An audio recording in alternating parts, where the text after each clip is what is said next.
Hello friends, मैं आप सभी का बहुत बहुत स्वागत करता हूं हमारे इस YouTube channel the stock investor पे। वीडियो स्टार्ट करने से पहले आपसे रिक्वेस्ट करना चाहूँगा कि अगर वीडियो पे पहली बार आए हैं तो चैनल को सब्सक्राइब जरूर कर लें। तो ठीक है, अभी हम आगे बढ़ते हैं हमारी वीडियो के ऊपर।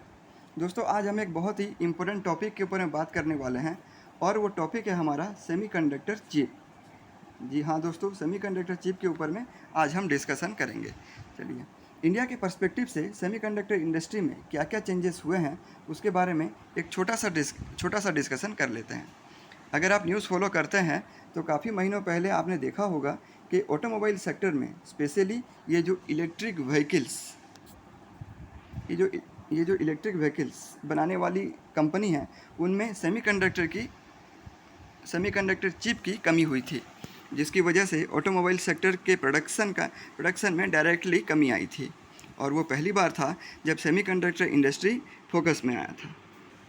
और उसके बाद अगर आप देखें तो इंडियन गवर्नमेंट ने रिसेंटली 76,000 करोड़ रुपीस का PLI स्कीम भी अनाउंस किया था, जो कि स्पेशली सेमीकंडक्टर बनाने वाली इंडस्ट्री के लिए था।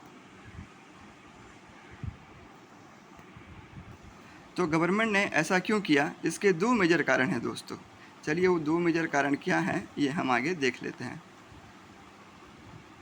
पहला फैक्टर है दोस्तों, अभी electric vehicle, internet of things 5G technology की बूम की वजह से सेमीकंडक्टर की डिमांड में काफ़ी इंक्रीज आई है।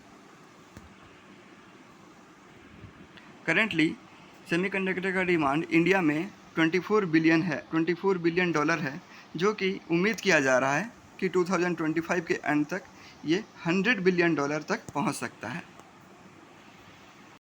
यानी इस सेक्टर में मैसिव ग्रोथ अपॉर्चुनिटी है, जिसके ऊपर इंडियन गवर्नमेंट भी कैपिटलाइज करना चाहती है, जिससे इस सेक्टर में काफ़ी जॉब अपॉर्चुनिटीज़ भी क्रिएट होंगे।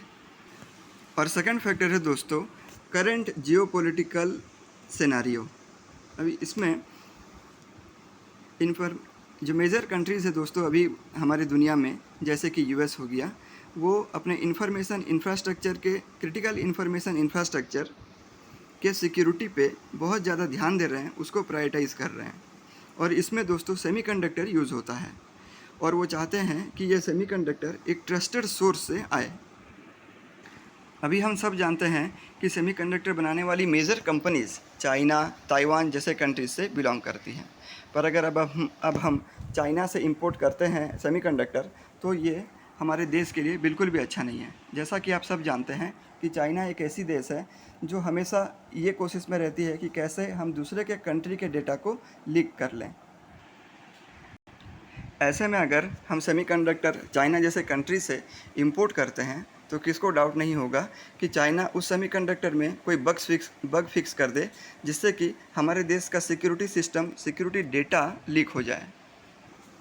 और यही कारण है दोस्तों कि रिसेंटली जो बिडेन की सरकार ने एक लॉ बनाया, जिससे वो चाइना, ताइवान जैसे कंट्री को अपने देश में बिजनेस करने से बैन कर दिए। यही सब कारण की वजह से इंडिया चाहता है कि हमारा देश भी सेमीकंडक्टर बनाए जो हम कंज्यूम करते हैं। यही दो मेजर फैक्टर है दोस्तों, जिसकी वजह से आने वाले 5 से 10 साल में इंडिया के सेमीकंडक्टर बिजनेस में एक बहुत बड़ा बूम आ सकता है। और इसीलिए दोस्तों आप देख सकते हैं कि हमारे प्रधानमंत्री श्री नरेंद्र मोदी जी ने खुद अनाउंस किया है। वो क्या बोल रहे हैं, aim to make India a hub for semiconductors for the world. वो चाहते हैं कि इंडिया ग्लोबली सेमीकंडक्टर का हब बने। वो अपने देश के लिए सेमीकंडक्टर तो बनाए ही, लेकिन साथ ही साथ ग्लोबली भी उसको एक्सपोर्ट करे। यहाँ पे देखिए कुछ न्यूज़ का एक क्लिप मैं आपको दिखा देता हूँ। Prime minister Narendra Modi on Friday urged industry to make India a global hub for semiconductors, asserting that the government had put the odds in your favor as far as possible through a supportive policy environment। वो एक supportive policy भी लाना चाहते हैं दोस्तों, जिससे कि कंपनियों को सुविधा मिल सके, वो सेमीकंडक्टर बनाने के लिए यहाँ पे सक्षम हो सके।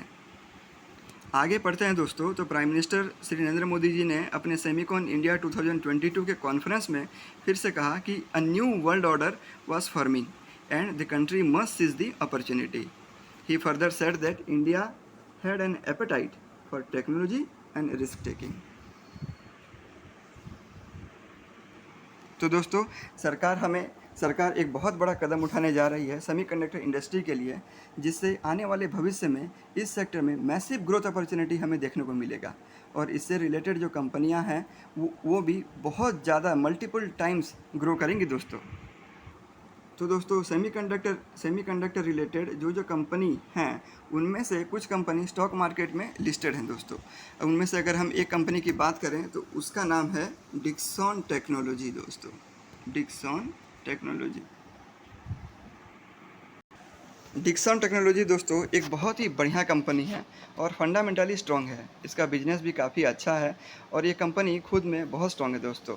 मैं कोई रिकमेंड नहीं कर रहा हूँ, बस आपको स्टडी करने के लिए ये शेयर बता रहा हूँ। ये कंपनी भविष्य में आगे जाके बहुत रिटर्न देने वाली है। आप अगर चाहें तो इसमें इन्वेस्ट कर सकते हैं, पर मेरे रिकमेंडेशन पे कोई भी इन्वेस्ट मत कीजिएगा। पहले ही कंपनी के बारे में डिटेल पढ़िएगा, कंपनी क्या करती है, कंपनी का बैलेंस शीट कैसा है, कंपनी स्ट्रॉन्ग है या नहीं है, इसके बारे में डिटेल एनालिसिस करिएगा। उसके बाद ही इस कंपनी में इन्वेस्ट करने का सोचिएगा। तो चलिए अब इस कंपनी के शेयर प्राइस की ओर एक बार नज़र डालते हैं। तो अभी हम लोग आ गए हैं दोस्तों डिक्सन टेक्नोलॉजी के शेयर प्राइस के ऊपर में। आप देख सकते हैं इसका प्राइस अभी 4362 चल रहा है। ओके दोस्तों, अगर हम इसका एक साल का चार्ट पैटर्न देखें तो कंपनी ने 2% का रिटर्न दिया है। चलिए एक साल में क्या होता है दोस्तों, इसमें हम कोई लॉन्ग टर्म इन्वेस्टमेंट तो इसको बोल नहीं सकते। वहीं अगर कंपनी का 5 साल का रिटर्न हम देखते हैं तो कहानी बदल जाती है। ये देख सकते हैं आप, 5 साल में कंपनी ने 720% का रिटर्न दिया है दोस्तों। तो ये फ़ायदा होता है कंपनी को लॉन्ग टर्म में इन्वेस्ट करने का।